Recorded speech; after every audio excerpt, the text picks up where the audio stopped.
Hello, family and friends, guys and gals, non-binary pals, anyone all over the world that sees this now or later and may potentially find inspiration in the journey that we have chosen to share.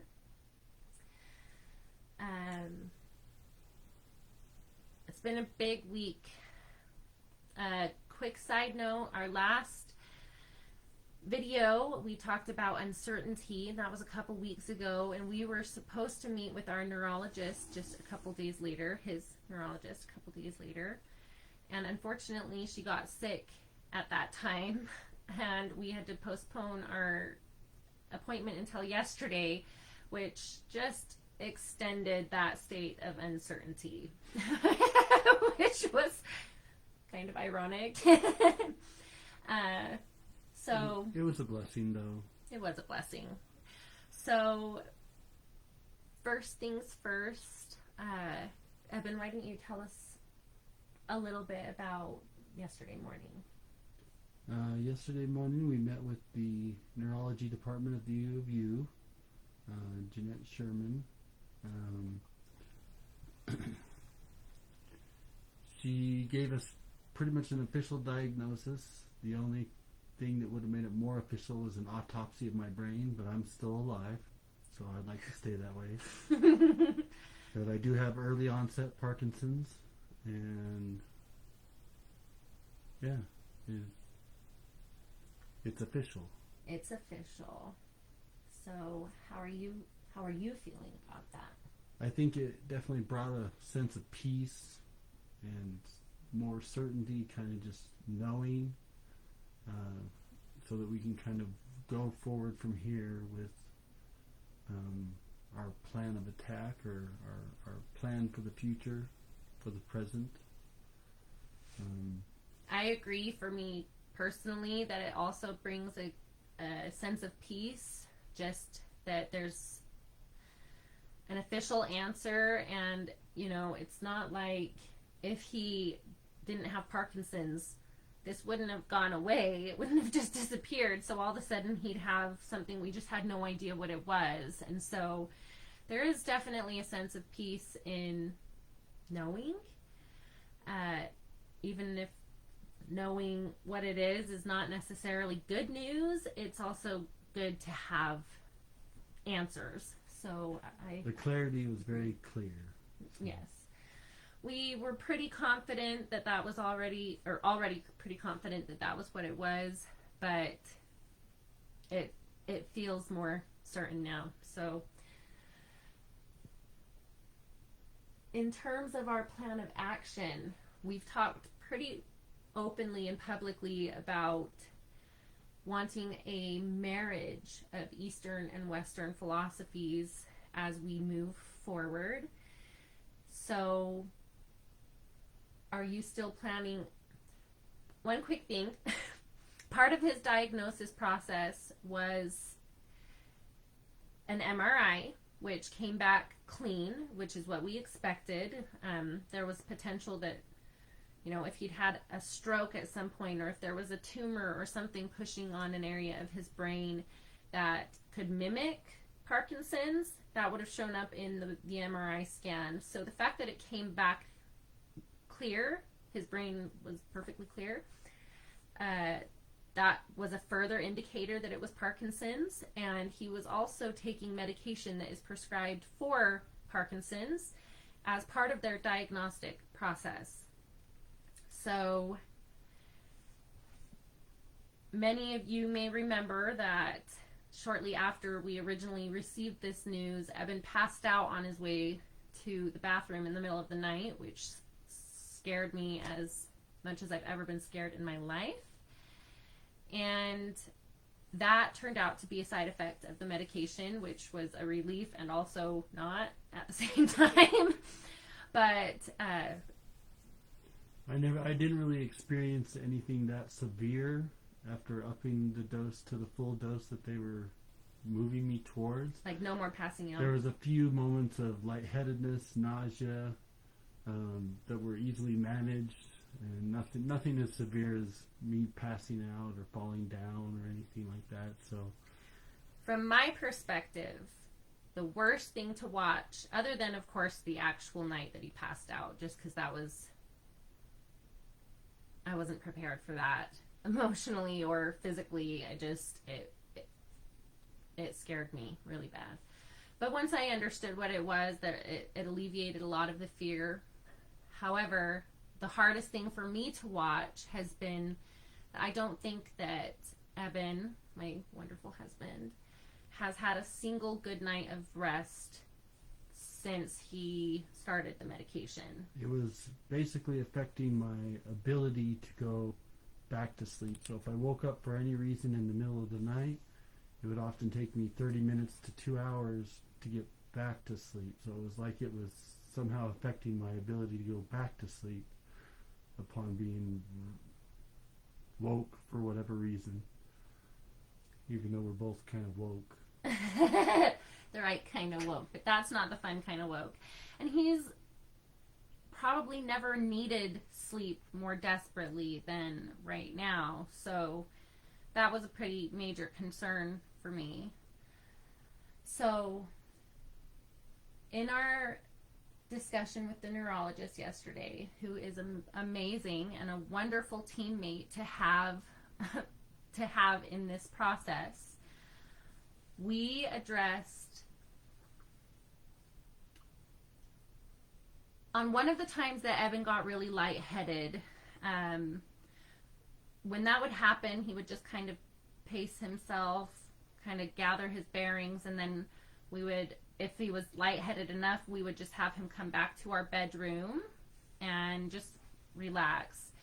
And one of the times he called me in and mentioned that he had been giving something some really serious consideration that he wanted to talk to our neurologist about. So would you mind sharing with them what you had been... Basically, the neurology department is very clear that the medications they can prescribe only treat the symptoms and not the disease. And so, well, I had the question in my mind that if that's the case, I don't necessarily need to take medications yet because I don't have anything that outweighs the side effects. I'm not a CEO. I'm not someone in the public eye in a way that I would be nervous or deemed as looking weak deemed or as something. looking weak because of a tremor. Right. So it's actually kind of beneficial. One of my trainer at work was basically told me to own the tremor in my massage practice. It's amazing. It's amazing. And I copy it all the time in my own massages. I vibrate my hand so that it will replicate what he does naturally because it's so calming and soothing. So basically, we kind of came to the conclusion that until I have to take medication, until the symptoms of the disease are outweighing my quality of life, that I should ask and see what it takes to get off of them and why I would need to stay on them if I needed to stay on them. And the neurologist basically said, well, it's your body, it's your life. You don't need to be on these if you don't feel that you need them currently. Right. And I just want to voice real quick, one of my main concerns was,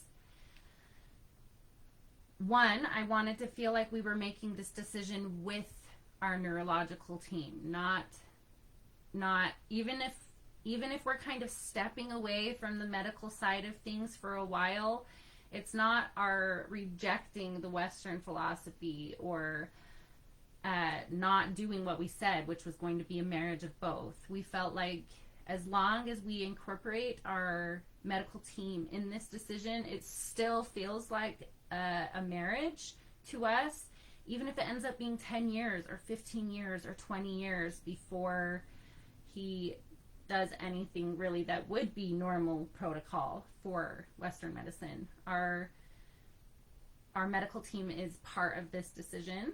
And another concern for me was simply, now the symptoms don't bother him They don't embarrass him. Some people would be embarrassed by the shaking. Not me. No. He even joked about getting a shirt that said, "I have Parkinson's, I'm not drunk."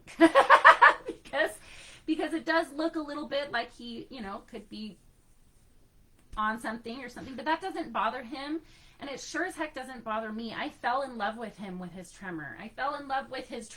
So it doesn't bother me at all. But if it did, that would be fine with me. I would totally understand if he just simply didn't want to have the symptoms. But that doesn't bother him at all. My concern was if the symptoms are progressing and getting to a point where they're annoying him to no end, I don't want him to wait to do anything about the symptoms until they've driven him too crazy, because the medications that are used for Parkinson's are literally changing his brain chemistry, and they take many months to get to dialed in. Dialed in for someone's specific situation. So I just wanted to make sure that he didn't wait until he's absolutely irritated beyond measure, because I feel like that's a recipe for depression, and I don't... Definitely frustration, but even depression if it goes for an extended period of time. Mm-hmm. So my main point was, I hope that we can recognize together or individually when that pivot point may or may not happen, so that we're not frustrated with ourselves down the road. So so when we talked to her about it yesterday morning, she clarified that yes, indeed, the medication does not help with the progression of the disease at all, period.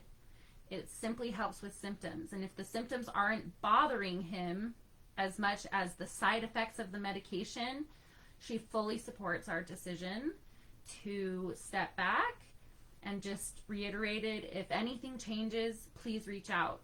If you get scared for any reason, please reach out. If things progress quickly, please reach out. So the door is still open. We still will have open lines of communication and at least 1 or 2 appointments with her per year, even if we're not on medication. Even if he's not, not on medication. You don't need it, honey. I don't need it, but I do feel like I experience some of the effects of it being on the other side, even though I'm not the one experiencing it physically. So in terms of maybe some more Eastern philosophies or just more holistic philosophies, this video is going to end up on YouTube. It is currently being recorded on our Facebook Live. And we have a dear friend who reached out at the beginning of this video talking about combo, which is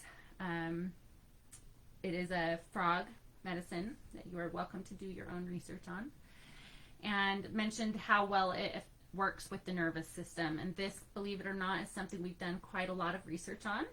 I will be sitting with combo tomorrow, actually. So thanks, Angela. You totally nailed it. Eben, there's a possibility he will be sitting with a small dose tomorrow, but it's more likely that he'll wait till the medication is completely out of his system, which won't be long. But we do plan on working with natural medicines and plant medicines. We'll be sitting in sacred ceremony this weekend, and that is just a very personal journey for each of us, not something that we intend to go into much detail about. But I would highly encourage people who are facing a diagnosis that may seem a little bit scary or bigger than life to look into both the Western medicine approach to healing whatever it is that they're dealing with, and potentially some alternatives as well, and not feel like you have to choose one path or the other, and instead realize that there's beauty and intelligence and healing available on both sides of that equation. And those 2 things, the Eastern and the Western, really just go hand in hand with exercise, diet, gut health, taking care of myself. Which are the only things that can can slow the progression. And I've been doing amazing at that. I've been going on walks. I've been slacklining, balance boarding, Dancing. getting other people dancing. Yes.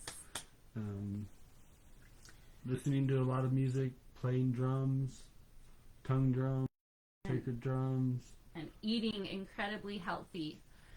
We've been highly focused on our diet, both of us. I feel like most anything that would be good for him while he's dealing with this diagnosis would also be good for me. So we're doing most everything other than the actual medication hand in hand. And I should be, the step down off the medication takes about 2 weeks, and I should be free from that before I know it. So, and hopefully then my sleep patterns can go back to a little bit more of a normal baseline. Pray for that, please. But he's got such an amazing attitude for a man who hasn't slept very much the last few months, but I still really, really, really want him to get back to getting a decent amount of sleep. I've just been taking more naps than usual. When he can. So, is there anything else that you feel like pertaining to the diagnosis, pertaining to our... I think with the diagnosis, like the emotional side of things has been a little bit more flatlined. It's not as big peaks and valleys like it as had it was been. at the first. When we first kind of found out, I felt that both of us kind of went through some rough days and some bright days, and I only burst into tears at random like once a week now. So. Me too. But it's better out than in. It's better to feel all the feelings and let the releases happen, whether it's through laughter, crying, dancing and sweating. I mean, there's just so many ways of releasing the emotions inside. It's better to not let them get caught up in a circle inside your mind, inside your body, because that's a recipe for lots of physical elements. Seriously. So we're keeping a positive mindset, and so grateful to have each other. I've never been more grateful to have this incredible man in my life, and I'm so blessed to have you in my life. Dang it, I'm gonna cry. Anyway, we love you guys so much. Thank you for following our journey, for his journey mostly. Thank you. I guess it is It's our journey. Thank you for following our journey. We love you so much, and please feel free to reach out if you have any further questions or suggestions, or if you just want to say hi. We love you all. Don't forget to share and tell people about our journey, and like and comment, because we feel all the love that's been coming from everyone. We feel it deeply in our hearts, and we are love, you are love, and love is the only thing that's real. Amen.